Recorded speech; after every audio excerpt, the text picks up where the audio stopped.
Xujiahui is a district in Shanghai whose story reflects the layered history of the city itself: religious, educational, commercial, and cultural.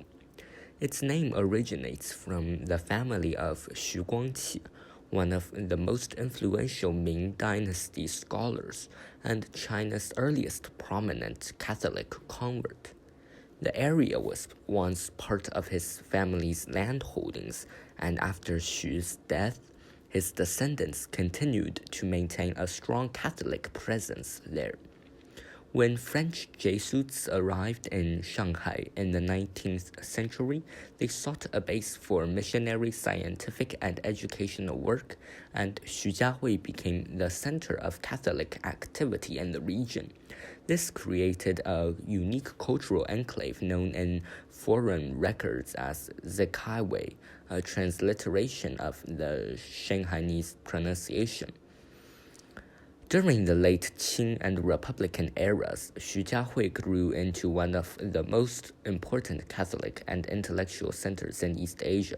The Jesuits established the Xujiahui Observatory, which became a core institution for meteorology, astronomy, and scientific measurement in China. They also founded St. Ignatius Cathedral, the largest Catholic church in the Far East at the time, whose Gothic red brick towers became a defining feature of the district's skyline. Schools, libraries, and printing presses followed, including the renowned Tu Shangwan Orphanage and Workshop, which trained orphans in arts and crafts and became influential in the development of modern Chinese visual arts and sculpture. For decades, Xujiahui was both a spiritual center and an incubator of Western science, education, and culture within China. After 1949, the district transitioned as religious institutions were reorganized and converted to secular or public uses, but the cultural legacy persisted. In the 1980s and 1990s, as Shanghai modernized, Xujiahui was reshaped into a major commercial hub. Large shopping centers, electronic markets, and office towers emerged, turning it into one of the busiest urban zones in the city. Yet landmarks like St. Ignatius Cathedral and the old observatory grounds remained, anchoring the modern district with reminders of its deeper heritage. The Xujiahui Library and the reconstructed Xu Guangqi Memorial Park preserve the intellectual and historical roots of the name, bridging past and present. Today, Xujiahui is important not only as a commercial and transportation center, but also as a place where different strands of Shanghai's identity intersect. It is a microcosm of the city's history, Chinese scholarly traditions blending with Jesuit science, multicultural exchange shaping urban development, and modern economic growth rising around preserved historical sites. Its significance lies in its ability to hold all these layers at once. For visitors and residents, Xujiahui is a reminder that Shanghai's global character did not appear suddenly. It was built over centuries, shaped by scholars, missionaries, artisans, scientists, and city planners. As a result, Xujiahui stands as one of the most historically rich and culturally meaningful districts in Shanghai, where the story of China's engagement with the world is written into the very streets and buildings that define it. Xu Guangqi, born in 1562 in Shanghai, stands as one of the most remarkable scholar officials of the late Ming Dynasty. His life bridged Chinese classical scholarship and Western scientific knowledge at a moment where China was beginning to encounter the wider world in new ways. A member of the Confucian literati, Xu rose through the civil service examinations to become a high-ranking official, but it was his intellectual curiosity rather than bureaucratic ambition that left the deepest mark on Chinese history. Xu is best known for his collaboration with the Jesuit missionary Matteo Ricci. Their partnership was rooted in mutual respect and a shared dedication to scholarship. Ricci introduced Xu to Western mathematics, astronomy, geography, and religious thought, and Xu in turn offered Ricci insight into Confucian philosophy and classical Chinese learning. Under Xu's leadership, the two undertook the monumental task of translating Euclid's Elements into Chinese. This work, completed in 1607, became the entry point for Western mathematics in China and influenced scientific learning for centuries. Xu also sponsored reforms in astronomy and calendrical science, pushing for more accurate calculations based on Western methods. In 1603, Xu officially converted to Catholicism, taking the baptismal name Paulo. His conversion was not an impulsive act, but the culmination of years of study and personal reflection. Unlike many converts of the era, Xu approached Christianity not as a rejection of Confucianism, but as a complementary moral and philosophical framework. He saw in Christian doctrine an ethical depth and universalism that aligned with classical ideals of virtue and good governance. His support for the Jesuits gave their mission legitimacy among Chinese elites and helped establish a century-long flourishing of Catholic intellectual activity in China. Beyond religion and science, Xu's contributions to statecraft were substantial. He advocated for agricultural reforms, promoted new crop varieties such as sweet potatoes, and wrote extensively on irrigation and farming techniques. His Nongzhen Quanshu, complete treatise on agriculture, remains one of the most important agricultural encyclopedias in Chinese history. His work sought practical solutions to food shortages and rural instability, reflecting his deep concern for the welfare of ordinary people. Xu Guangqi's legacy is visible not just in scholarly texts, but in physical geography.